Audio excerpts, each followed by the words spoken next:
നമുക്കിന്ന് ഒരിച്ചിരി മാങ്ങ ലസ്സി ഉണ്ടാക്കാം. അതിന് വേണ്ടത് പഴുത്ത മാങ്ങ കുറച്ചേ ഉള്ളൂ, പിന്നെ തൈര് വേണം, പഞ്ചസാര വേണം. നമുക്ക് ചെയ്യാം. പഞ്ചസാര ഇട്ട് കൊടുക്കാമേ.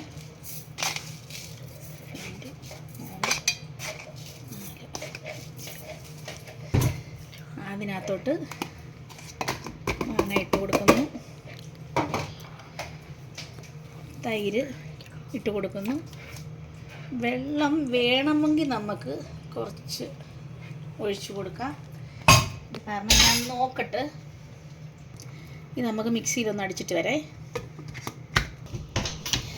നമ്മൾ അടിച്ചുകൊണ്ട് വന്നിട്ടുണ്ട്. നമുക്കിനി അത് ഗ്ലാസ്സിലോട്ട് ഒഴിക്കാം.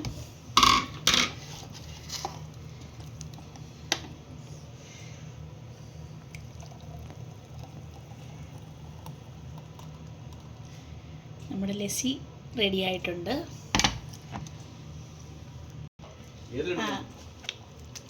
നമുക്ക് നമ്മുടെ കൊച്ചിനൊന്ന് കൊടുത്ത് നോക്കാം. എങ്ങനെയുണ്ട്? പുളിയുണ്ട്, പക്ഷെ കൊള്ളാം.